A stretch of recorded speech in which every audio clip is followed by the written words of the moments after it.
For a long time, I thought that intelligence was something that you hide. No matter how high you are, that one little inch would always do wonders to your self-confidence. Fellow Toastmasters and guests, I welcome you to our facility over here in Oracle for our humorous speech contest.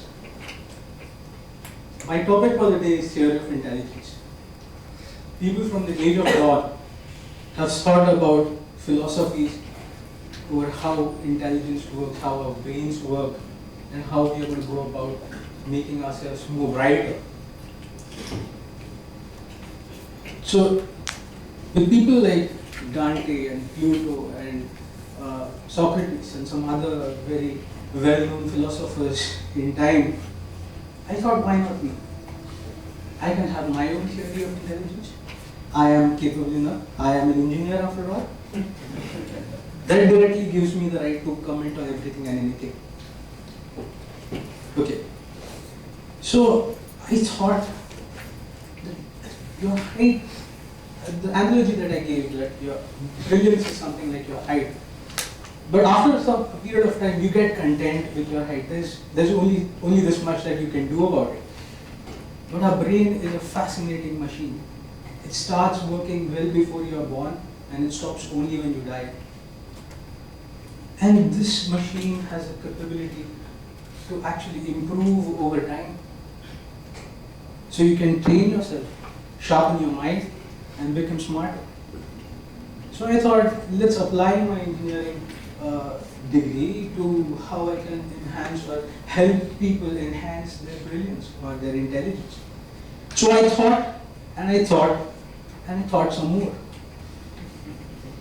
And it didn't occur to me what was happening. And I was confused. So as Napoleon says, oh wait, it's Napoleon, it's French. So as Napoleon says it, you need champagne to celebrate and champagne to contemplate. I took the second route. So I went out with my friends to a bar to have a couple of drinks. I think I had 4 already. And then it struck me, this is it. This is it. This was a flash of light. Why didn't I think about it? I wasn't drinking before, so probably it was that. And I said, this is something that I can apply, and I can help the mankind around to actually help them improve their brilliance over the period of time. The story takes place in the savannas of Africa. In the great pastures, there are gazelles roaming, herds of gazelles roaming. And when there are animals grazing, there are always predators. Predators lurking in the shadows, stalking their prey. And then the hunt begins. And when the hunt begins, the group or the speed of the herd is not determined by the fastest or the strongest at the start of the herd, but it is determined by the slowest and the weakest at the very back of the herd.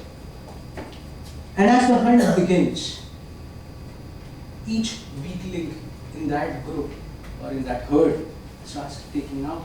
And when that happens, no matter how cruel it may sound, it's actually benefiting the herd. The herd is getting better with every kill.